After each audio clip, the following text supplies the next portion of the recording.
The Adventure of the Creeping Man.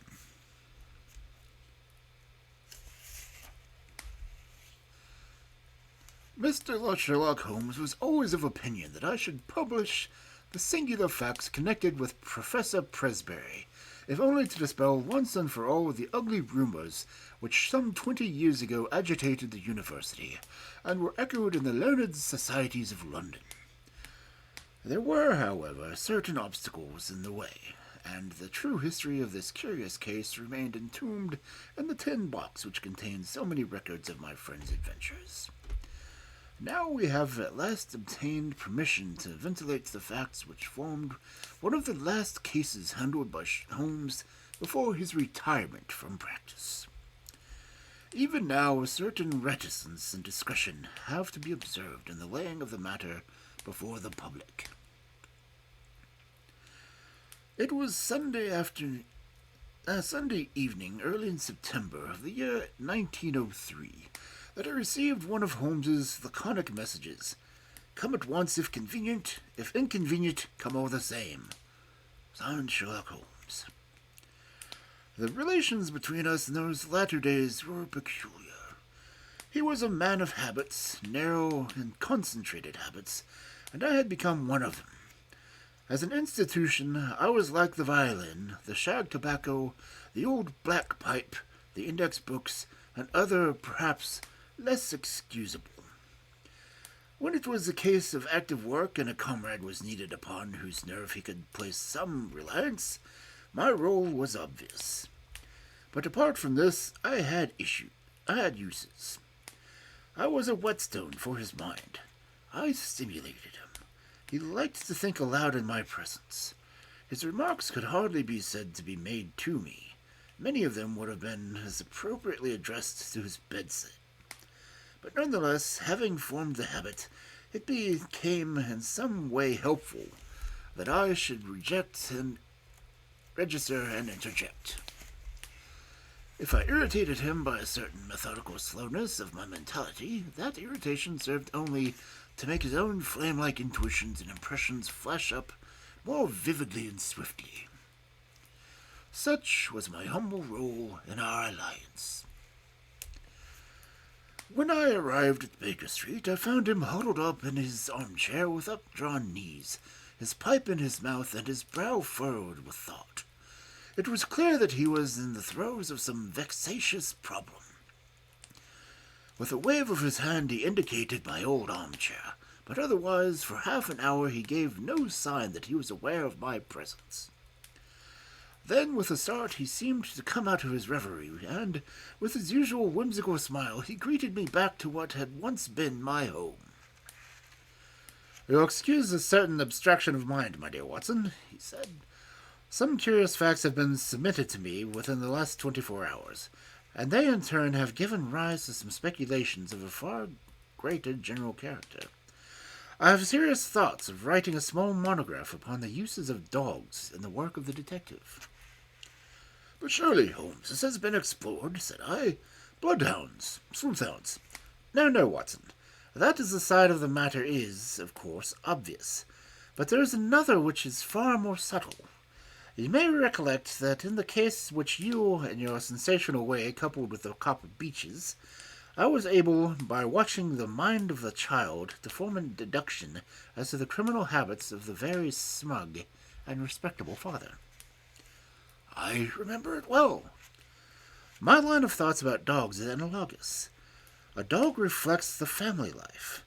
Whoever saw a frisky dog in a gloomy family, or a sad dog in a happy one? Snarling people have snarling dogs.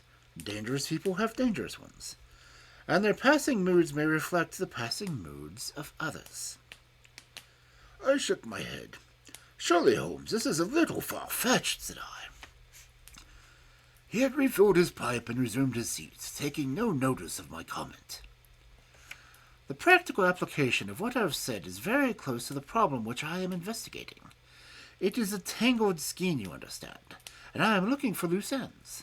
One possible loose end lies in the question: why did Professor Presbyterian's faithful wolfhound, Roy, endeavor to bite him?" I sank back in my chair in some disappointment. Was it for some trivial question as this I was summoned for my work? Holmes glanced across at me. "Ah, the same old Watson," he said. "You never learn that the gravest issues may depend upon the smallest things. But it is not one of the face of it estrange that stead, elderly philosopher. You've heard of Presbury, of course, the famous Camford psychologist. That's such a man whose friend has been his devoted wolfhound. Should now have been twice attacked by his own dog. What do you make of it?" "The dog is ill, perhaps." "Well, that has to be considered, but he attacks no one else, nor does he apparently molest his master, save on very special occasions. Curious, Watson, very curious. But young Mr. Bennet is before his time, if that is his ring. I'd hoped to have a longer chat with you before he came." There was a quick step on the stairs and a sharp tap at the door, and a moment later the new client presented himself.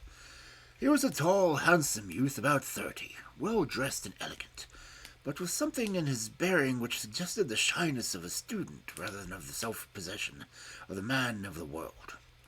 He shook hands with Holmes, and then looked with some surprise at me. "This is a very delicate matter, Mr. Holmes," he said. "Consider the relation in which I stand to the Professor Presbury, both privately and publicly. I can hardly justify myself if I speak before any third person. Have no fear, Mr. Bennet. Dr. Watson is the very soul of discretion, and I can assure you that this is a matter in which I am very likely to need an assistant." "As you like, Mr. Holmes. You will, I am sure, understand my having some reserves in the matter." "You will appreciate it, Watson, when I tell you that this is a gentleman, Mr. Trevor Bennet, his professional assistant to the great scientist, lives under his roof, and is engaged to his only daughter. Certainly we must agree that the professor has every claim upon his loyalty and devotion, but it may be best shown by taking the necessary steps to clear up this strange mystery." "I hope so, Mr. Holmes. That is my one object. Does Mr. Watson know the situation?" "I have not yet had time to explain it." "Then perhaps I'd better go over the ground again before explaining some fresh developments." "I'll do so myself," said Holmes, "in order to show that I have the events in their due order. The Professor, Watson, is a man of European reputation. His life has been academic. There has never been a breath of scandal. He is a widower with one daughter, Edith. He is, I gather, a man of very virile and positive. One might also say combative character. So the matter stood until very few months ago. Then the current of his life is broken. He is 61 years of age, but he became engaged to the daughter of Professor Murphy, his colleague in the chair of the comparative anatomy. It was not, as I understand, a reasoned courting of an elderly man, but rather a passionate frenzy of youth, for no one could have shown himself a more devoted lover. The lady, Alice Morphy, was a very perfect girl both in mind and body, so that there was every excuse for the professor's infatuation. None the less, it did not meet the full approval in his own family." "We thought it rather excessive," said our visitor. "Exactly. Excessive, and a little violent and unnatural. Professor Presbury was rich, however, and there was no objection upon the part of the father. The daughter, however, had other views, and there were already several candidates for her hand who, if they were less eligible from a worldly point of view, were at least more of her age. The girl seemed to like the professor in spite of his eccentricities. It was only age which stood in the way. About this time, a little mystery suddenly clouded the normal routine of the professor's life. He did what he had never done before. He left home and gave no indication where he was going. He was away for a fortnight, and returned looking rather travel-worn. He made no allusion to where he had been, although he was usually the frankest of men. It chanced, however, that our client here, Mr. Bennet, received a letter from a fellow student in Prague, who said that was glad to have seen Professor Presbury there, although he had not been able to talk to him. Only in this way did his own household learn where he had been. Now comes the point. From that time onwards, a curious change came over the professor. He became furtive and sly. Those around him had always had the feeling that he was not the man that they had known, and that he was under some shadow which had darkened his higher qualities. His intellect was not affected. His lectures were as brilliant as ever, but always there was something new, something sinister and unexpected. His daughter, who was devoted to him, tried again and again to resume the old relations and to penetrate the mask which her father seemed to have put on. You, sir, as I understand, did the same, but all in vain. And now, Mr. Bennet, tell in your own words the incident of the letters.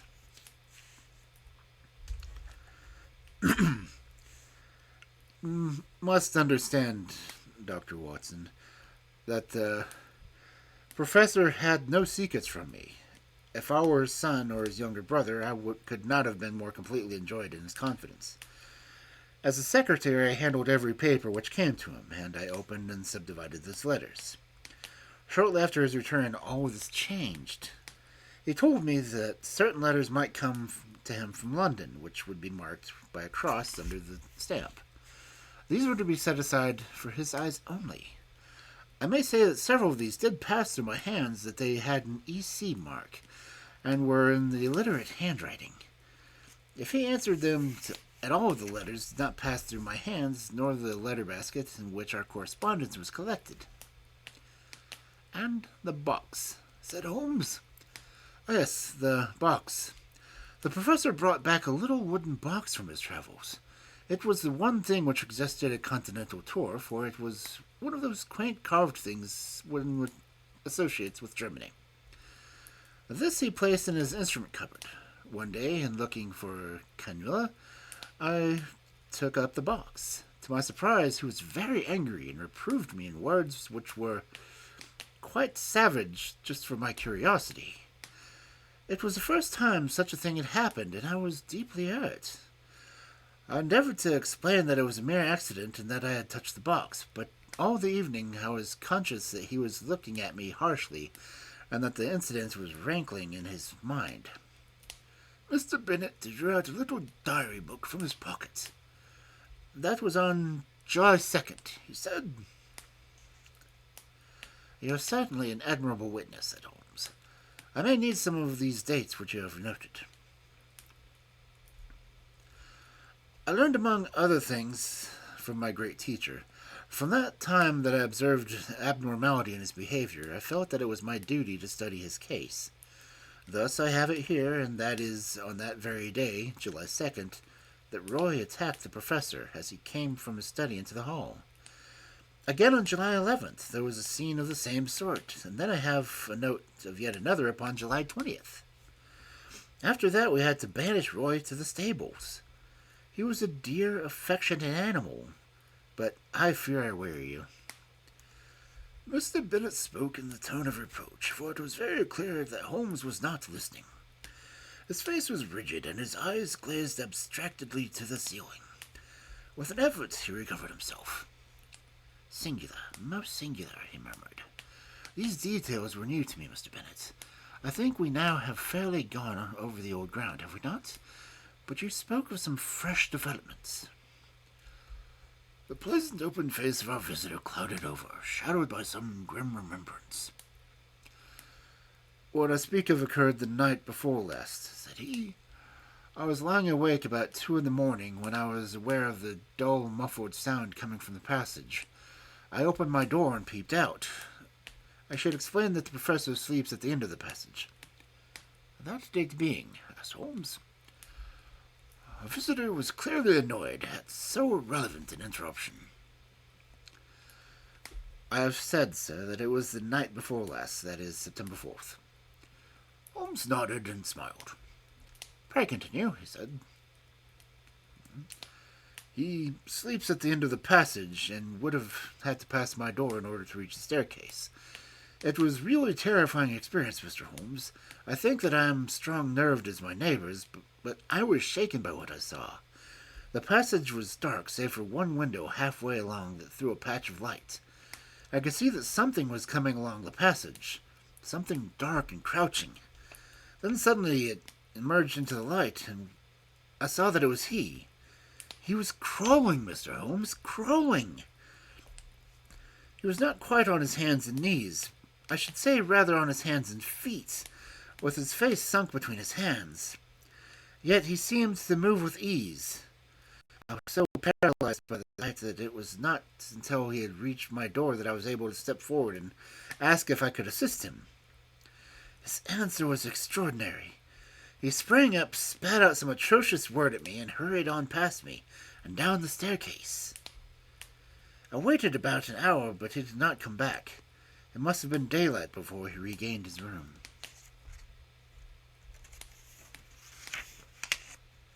Well, Watson, what do you make of that? Asked Holmes, with the air of a pathologist who presents a rare specimen. Embargo, I suppose. I would have known a severe attack could make a man walk just such a way, and nothing would be more tempting, trying on the temper. Good, Watson. You always keep us flat-footed and on the ground. But we can hardly accept lumbago, since he was able to stand erect in a moment. He was never in better health, said Bennet. In fact, he was stronger than I have known him for years. But these are the facts, Mr. Holmes. It is a case which we can consult the police, and yet we are utterly at our wits' end as what to do. And we feel in some strange way that we are drifting towards disaster. Edith, Miss Presbury, feels as I do, that we cannot wait passively any longer. It is certainly a curious and suggestive case. What do you think, Watson? Speaking as a medical man, said I, it appears to be a case of an alienist. The old gentleman's cerebral processes were disturbed by the love affair. He made a journey abroad in the hope of breaking himself with a passion. His letters in the box may be connected in some other private transaction, a loan perhaps, or share certificates, which are in the box. And the wolfhound, no doubt, disapproved of his financial bargain? No, Watson, there has to be more than this. Now, I can only suggest... What Holmes was about to suggest will never be known, for at this moment the door opened and a young lady was shown into the room. She appeared... Mr. Bennet sprang up with a cry and ran forward with his hands to meet those which he had herself outreached. Edith, dear, nothing the matter, I hope? I felt as if I must follow you. Oh, Jack, I've been so dreadfully frightened. It has been awful to be there alone. Mr. Holmes, this is a young lady I spoke of. This is my fiancée. However, gradually coming to that conclusion, or not, Watson, Holmes answered with a smile. I take it, Miss Presbury, that there is some fresh development in the case, and you thought we should know. Our new visitor, a bright, handsome girl of a conventional English type, smiled back at Holmes as she seated herself beside Mr. Bennet. When I found Mr. Bennet had left his hotel, I thought I should probably find him here. Of course, he had told me that he would consult you, but, oh, Mr. Holmes, can you do nothing for my poor father? I have hopes, Miss Presbury, but this case is still obscure. Perhaps what you will have to say may throw some fresh light upon it. It was last night, Mr. Holmes. He had been very strange all day. I am sure that there are times when he has no recollection of what he does. He lives in a strange dream. Yesterday was such a day. It was not my father with whom I lived. His outward show was there, but it really was not he. Tell me what happened. I was awakened in the night by the dog barking most furiously. Poor Roy is chained now by the stable. I may say that I always did sleep with my door locked, for as Jack, Mr. Bennet will tell you, we have all had a feeling of impending danger. My room is on the second floor. It happened that the blind was up at my window and there was bright moonlight outside. As I lay with my eyes fixed upon the square of night, listening to the frenzied barking of the dog, I was amazed to see my father's face looking in at me. Mr. Holmes had nearly died of surprise and horror. There it was, pressed against the window pane, and one hand seemed to be raised as if to push up the window. If that window had opened, I think I should have gone mad. I was no delusion, Mr. Holmes. Don't deceive yourself by thinking so. I dare say it was 20 seconds or so that I lay paralyzed and watched the face. Then it vanished, but I could not. I could not spring out of the bed to look after it. I lay cold and shivering till morning.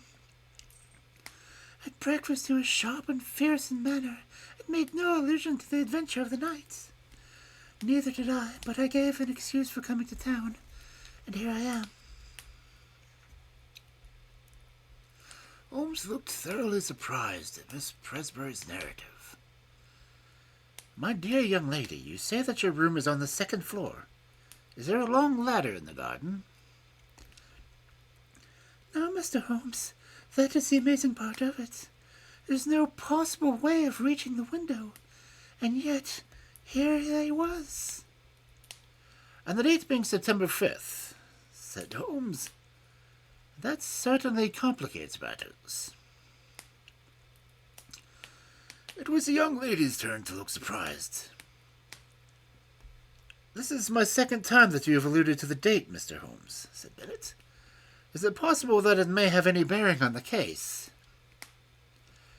It is possible, very possible, and yet I have not my full material to present. No, I assure you, it was quite a different line of thought. Probably you can leave your notebook with me, and I will check the dates. Now, I think, Watson, that our line of action is perfectly clear. This young lady has informed us, and I have the greatest confidence in her intuition, that her father remembers little or nothing which occurs upon certain dates. We will therefore call upon him as if he had given us an appointment on such a date. He will put it down as his own lack of memory. Thus we will open our campaign by having a good, close view of him. That is excellent, said Mr. Bennet.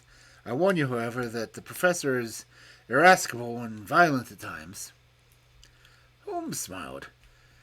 There are reasons why we should come at once. Very cognate reasons, if my theories hold good. Tomorrow, Mr. Bennet, we will certainly see us in Camford. There is, if I remember right, an inn called the Checkers, where the port used to have an above mediocrity, and the linen was above reproach.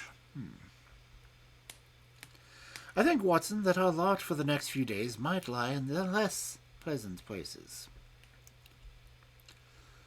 Monday morning found us in our way to the famous university town, an easy effort on the part of Holmes, who had no routes to pull up, but one which involved frantic planning and hurrying on my part, as my practice was by this time not inconsiderable. Holmes made no allusion to the case until after we had deposited our suitcases at the ancient hostel of which he had spoken. I think, Watson, that we can catch the professor just before lunch. He lectures at 11, and should have an interval at home.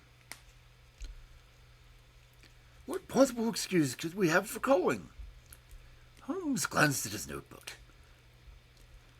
There is a period of excitement upon August 26th. We will assume that he is a little hazy as to what he does at such times.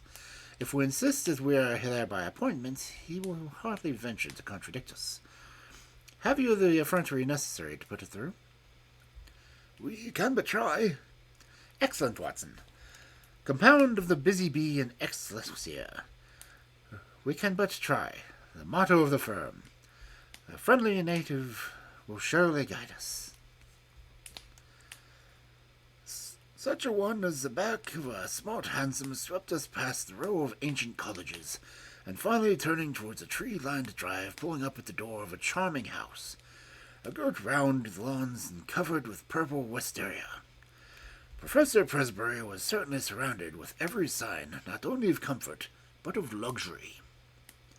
Even as we pulled up and our grizzled head appeared at the front window, and we were aware of a keen pair of eyes under shaggy brows which surveyed us through very large horn glasses. A moment later we were actually in the sanctum. A mysterious scientist whose vagaries had brought us from London was standing before us. There was certainly no sign of eccentricity either in his manner or appearance, for he was a portly, large-featured man, grave, tall, and frock-coated, with the dignity of bearing which a lecturer needs. His eyes were his most remarkable feature, keen, observant, and clever to the verge of cunning. He looked at our cards. "Pray sit down, gentlemen. What can I do for you?" Mr. Holmes smiled admirably. "It was the question which I was about to put to you, Professor."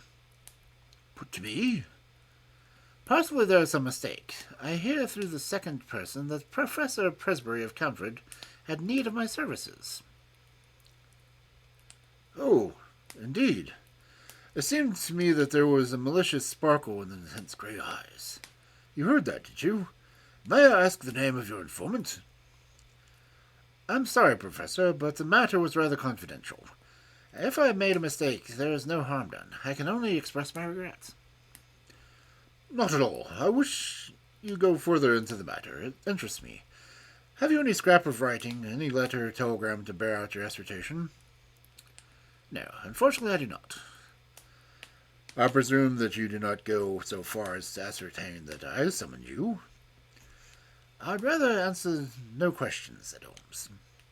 "No, I dare say not," said the professor with asperity. "However, that particular one can be answered very easily without your aid." He walked across the room and rang to the bell. Our London friend, Mr. Bennet, answered the call. "Come in, Mr. Bennet. These two gentlemen have come from London under impression that they have been summoned. You handle all my correspondence. Have you any note or anything going on in a person named Holmes?" "No, sir," Bennet answered with a flush.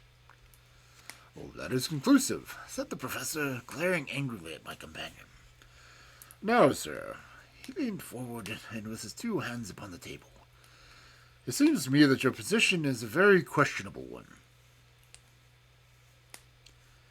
Holmes shrugged his shoulders. "I can only repeat that I am sorry that we have made a needless intrusion." "Hardly enough, Mr. Holmes," the old man cried in a high, screaming voice, with extraordinary malignancy upon his face. He got between us and the door as he spoke, and he shook his two hands at us in furious passion. "You can hardly get out of it that easily." His face convulsed, and he grinned, and he gibbered at us in senseless rage. I'm convinced that he should have had to fight our way out of the room if Mr. Bennet had not intervened. "My dear Professor," he cried, "consider your position. Consider the scandal at the university. Mr. Holmes is a well-known man. You cannot possibly treat him with such discourtesy." Sulkily at our host, if I may call him so, cleared his path to the door. We were glad to find ourselves outside the house and in the quiet of the tree-lined drive. Holmes seemed greatly amused by the episode. "Our friend's nerves are somewhat out of order," said he. "Perhaps our intrusion was a little crude, and yet we have gained that personal contact which I desired.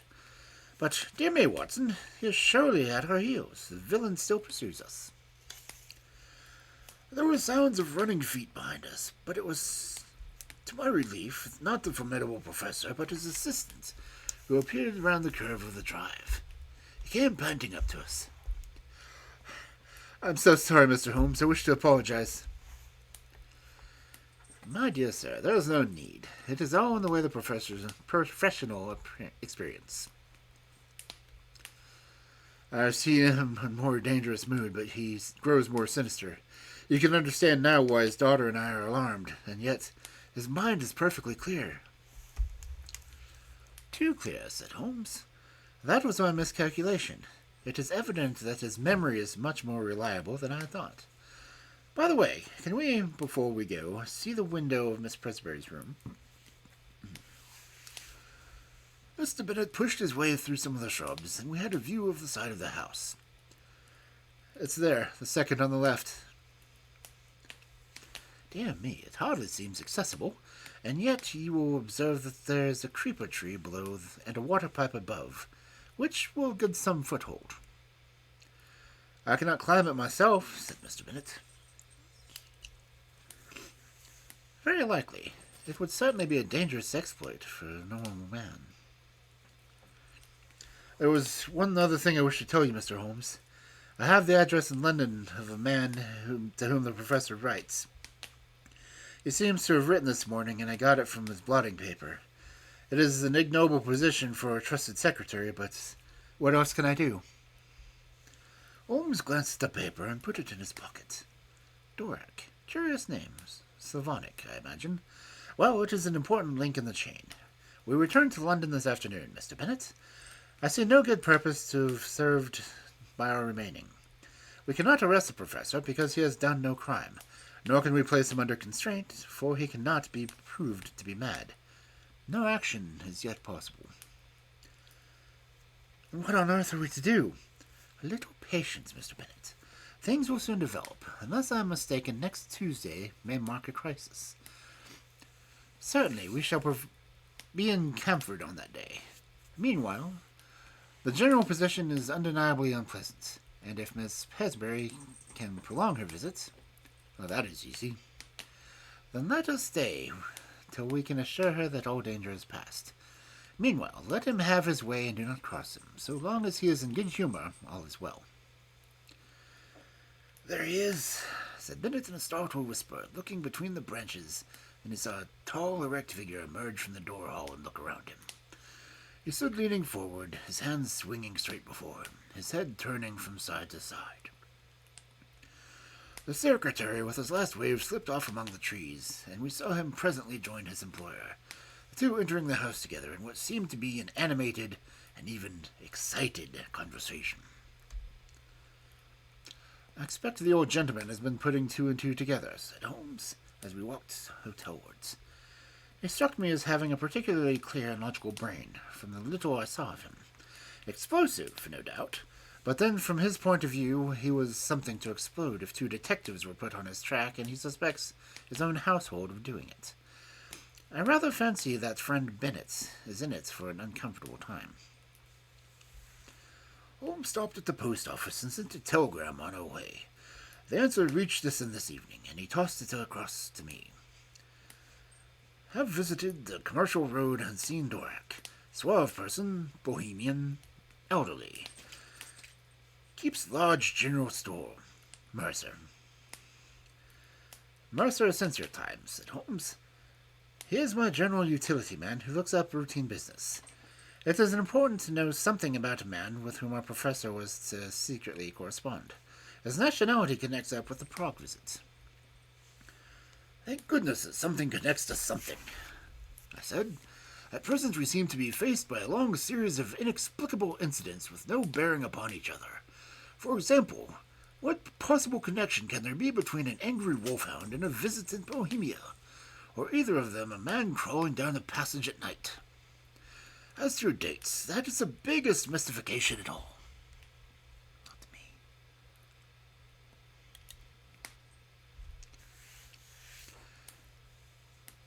Holmes smiled and rubbed his hands. We were, I may say, seated in an old sitting room in an ancient hotel, with a bottle of the famous vintage of which Holmes had spoken on the table between us. Well now, let us take the dates first, said he, his fingertips together in his manner as if he were addressing a class. This excellent young man's diary shows that there were trouble upon July 2nd, and from then onwards it seems to have been 9-day intervals, with, so far as I remember, only one exception. Thus, the last outbreak upon Friday was on September 3rd, which also falls into the series, as did August 26th, which preceded it. This thing is beyond coincidence. I was forced to agree. Let us then form the provisional theory that every 9 days the professor takes some strong drug which has a passing but highly poisonous effect. His naturally violent nature is intensified by it. He learned to take this drug while he was in Prague, and is now supplied with a Bohemian intermediary in London. This all things hang together, Watson.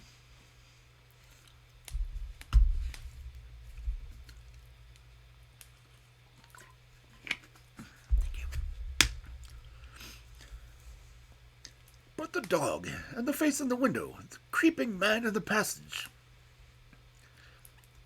Well, well, we have made a beginning. I should not expect any fresh developments until Tuesday.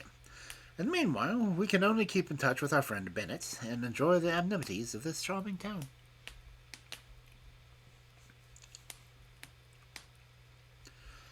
In the morning, Mr. Bennett slipped around to bring us the latest report. As Holmes had imagined, times had not been easy with him.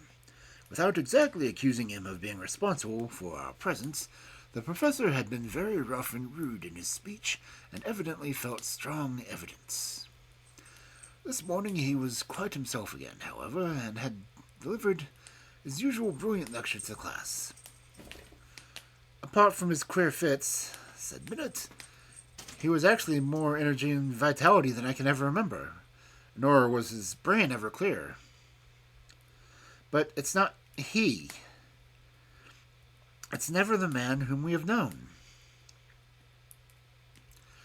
I don't think you have anything to fear now for a week at least, Holmes answered. I'm a busy man, and Dr. Watson has his patients to attend to. Let us agree that we will meet here at this hour next Tuesday, and I shall be surprised if, before we leave you again, we will not be able to explain, even if we cannot perhaps put an end to your troubles.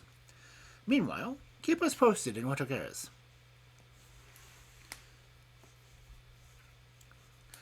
I saw nothing of my friend for the next few days, but on the following Monday evening I had a short note asking to meet me with him at the train the next day.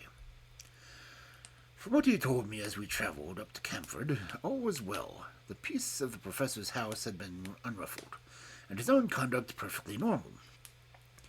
This also was a report which had given us by Mr. Bennett himself when we called upon us that evening at our old quarters of the Checkers. He heard from his London correspondent today. There was a letter and there was a small packet, each with a cross under the stamp, which warned me not to touch them. There has been nothing else. That may prove quite enough, said Holmes grimly. Now, Mr. Bennett, we shall, I think, come to some conclusion tonight. If my deductions are correct, we should have an opportunity of bringing matters to a head. In order to do so, it is necessary to hold the professor under observation. I would suggest, therefore, that you remain awake and on lookout. Should you hear him pass your door, do not interrupt him, but follow him as discreetly as you can. Dr. Watson and I will not be far off.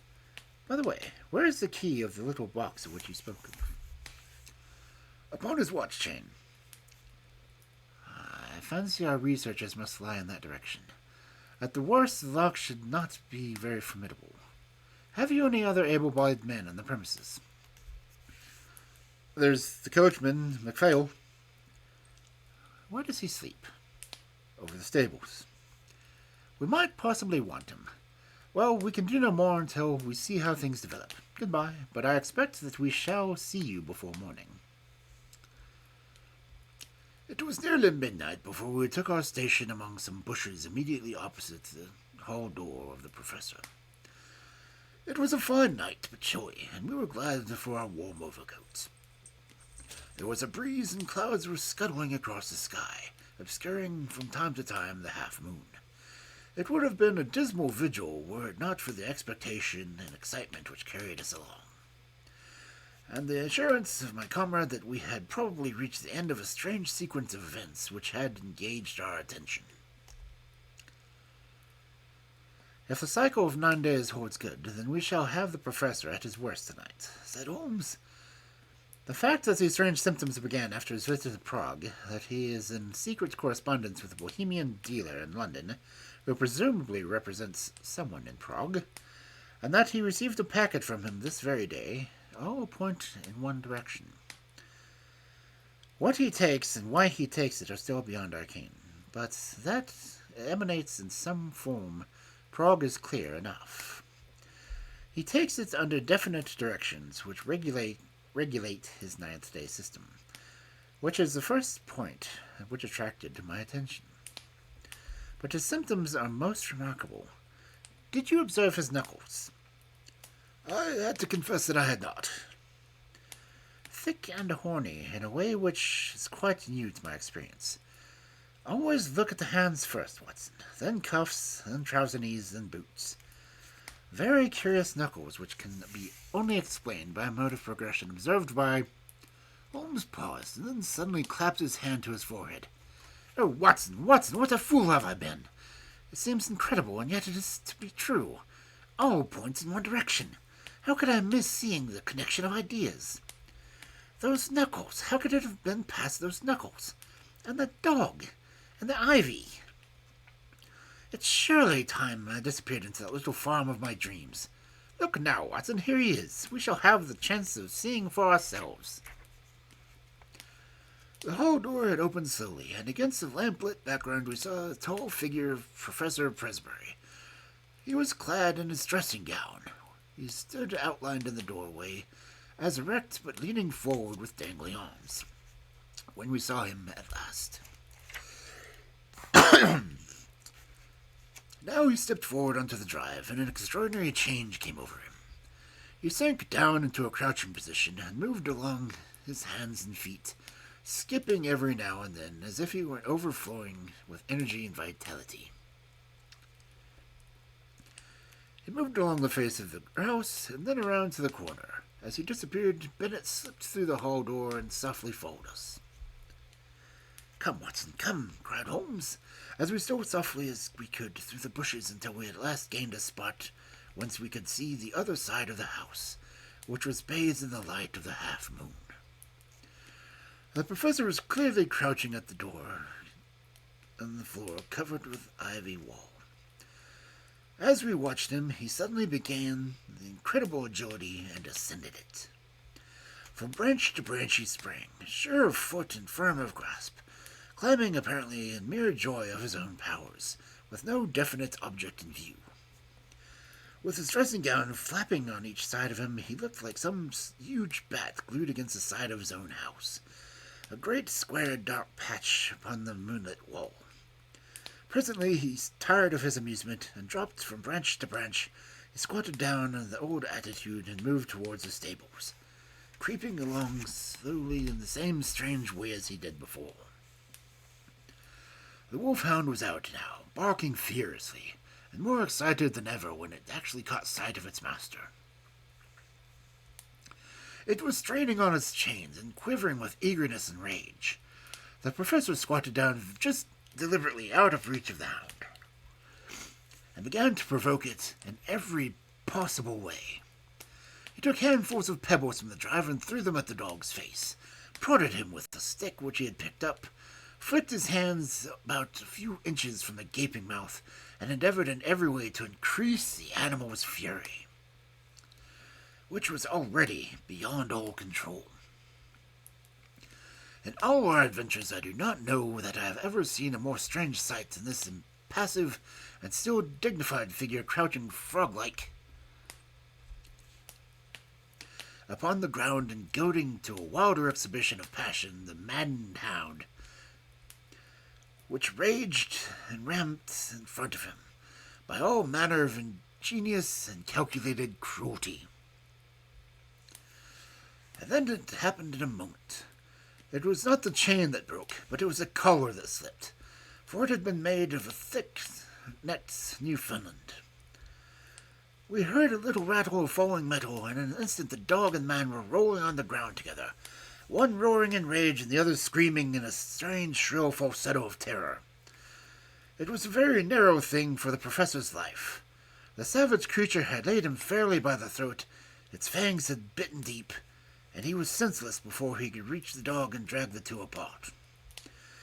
It might have been a dangerous task for us, but Bennett's voice and the presence brought the great wolfhound instantly to reason. The uproar had brought the sleepy and astonished coachman from his room above the stables. "I'm not surprised," he said, shaking his head. "I've seen him at it before. I knew the dog would get him sooner or later." The hound was secured, and together we carried the professor up to his room, where Bennett, who had a medical degree, helped me dress his torn throat. The sharp teeth had passed dangerously close to the carotid artery, and the hemorrhage was serious. In half an hour the danger was past. I had given the patient an injection of morphia, and he had sunk into a deep sleep. Then, and only then, were we able to look at each other and take stock of the situation. "I think a first-class surgeon should see him," said I. "Oh, for God's sake, no," cried Bennett. "At present the scandal is confirmed to our own household. It is safe with us. If he gets beyond these walls, it will never stop. Consider his position at the university, his European reputation, the feelings of his daughter." "Quite so," said Holmes. "I think it may be quite possible to keep the matter to ourselves, and also to prevent the recurrence now that we have a free hand. The key from the watch chain, Mr. Bennett. MacPhail will guard the patient and let us know if there's any change. Let us see what we have to find in the professor's mysterious box." There was not much, but it was there enough. An empty vial, another nearly full, a hypodermic syringe, several letters in crabbed foreign hand. The marks on the envelope showed that they were those which had disturbed the routine of the secretary, and each was dated from the Commercial Road and signed A. Dorak. There were the mere invoices to say that a fresh bottle was being sent to Professor Presbury, or receipts of acknowledgment of money. There was one other envelope, however, in a more educated hand, and bearing the Austrian stamp which the postage of Prague. "Here is your material," cried Holmes as he tore open the enclosure.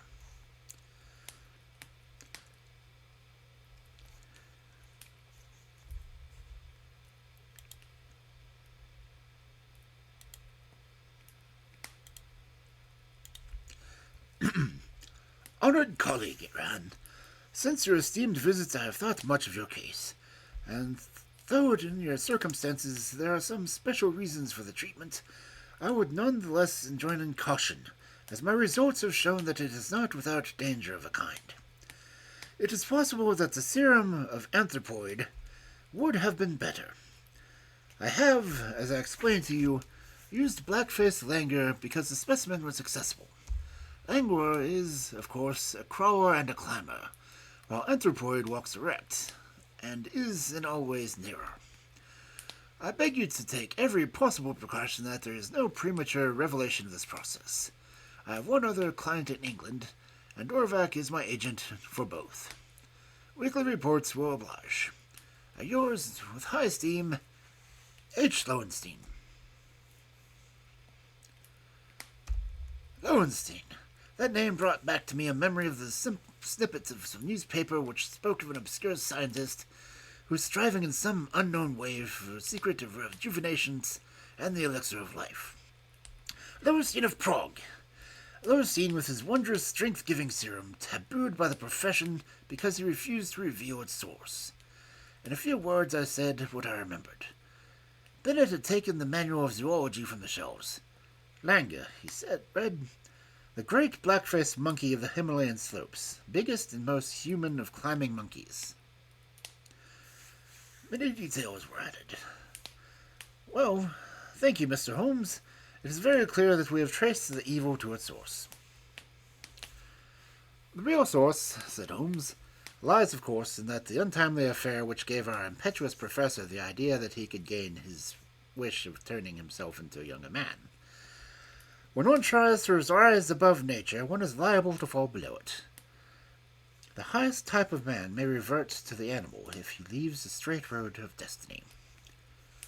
He sat musing for a little, with the vial in his hand, looking at the clear liquid within.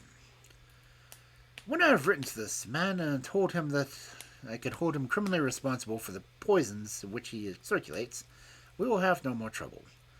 But it may recur. Others may find a better way. There is a danger here, a very real danger to humanity. Consider, Watson, that the material, the sensual, the worldly would all prolong the worthless lives. The spiritual would not avoid the call to something higher.